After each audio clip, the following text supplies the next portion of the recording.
simak video penuturan Gus Baha berikut ini. Dengan jangan hanya berpikir protes dengan ketentuan fikih, mengkaji yang sebanyak-banyaknya. Itu tadi, misalnya Anda seorang supir permanen, supir bis. Kadang-kadang supirnya melihat saya tanya, Gus, saya ini supir, saya ini Ramadan itu gimana ya? Ya saya sudah ngerti setengah nakal, dan senengnya dijawab rasa poso ya saya tahu.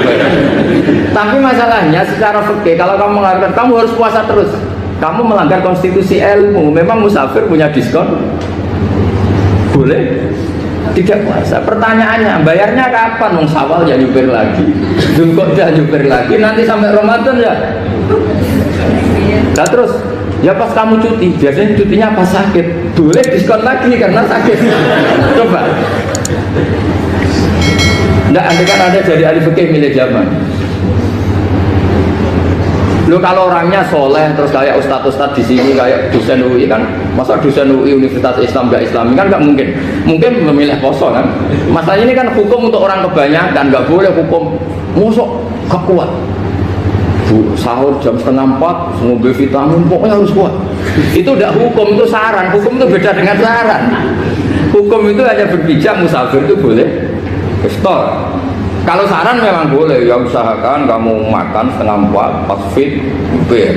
Terus kalau nyupir selesai jam 10 nanti istirahat. Memangnya majikan bisa ngatur jamnya? Itu fikih. Maka menjadi perdebatan yang namanya pergi itu apa?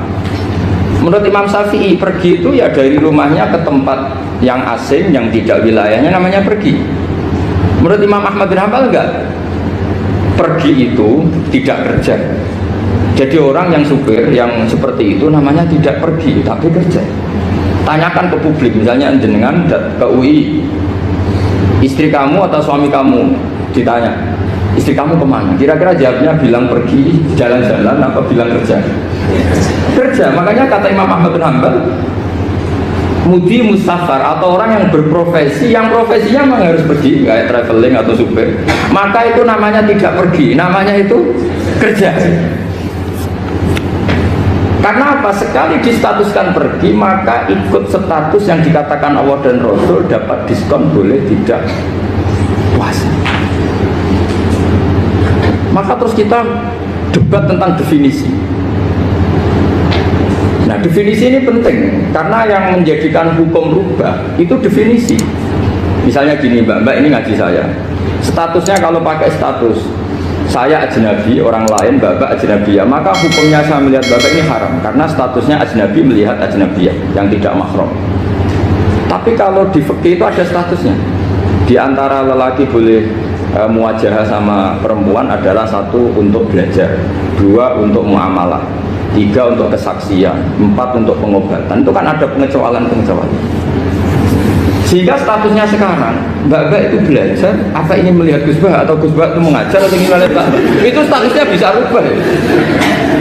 Makanya kalau sebetulnya kalau kita marung di warung misalnya Padang, kita nggak pilah-pilah, kebetulan pelayannya perempuan itu masih bisa dikhilaf secara fikih. Saya muamalah marung, cuma kebetulan penjaganya. Tapi masalahnya Papa ini punya daftar penjaga yang cantik, itu masalah. Maka pertanyaannya itu marung ke situ demi marung apa demi melihat? Tidak, jawab saja. Demi marung apa demi melihat? Kalau demi marung supaya kenyang, penjaga yang sangar-sangar juga banyak. Akhirnya kalau demi makan, penjaga yang cowok kan banyak. Kalau demi melihat, berarti yang dihitung kan niatnya. Berarti karena muamalah apa karena melihat? Melihat. Itu status. Jadi makanya kalau mudi musafar itu namanya orang pergi atau orang kerja? Orang kerja. Maka menurut pikirannya Imam Ahmad bin Hanbal seperti itu harus puasa karena dia adalah pekerja, bukan musafir.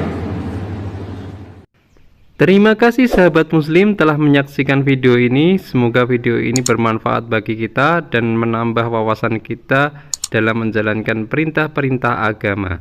Ya sahabat muslim, jangan lupa subscribe, like, komen, dan share video ini jika merasa bermanfaat bagi sesama saudara muslim ya. Mari kita berbagi ilmu kepada sesama sahabat muslim. agar kita bisa menjalankan ibadah puasa, karena puasa itu adalah ibadah wajib bagi orang-orang yang beriman. Jadi tidak ada larangan, tidak ada hambatan, tidak ada pengecualian bagi para pekerja yang masih sehat dan mampu menjalankan ibadah puasa. Tidak ada alasan untuk udzur atau tidak berpuasa. Jadi tetap semangat dalam bekerja dan tetap semangat dalam menjalankan ibadah puasa.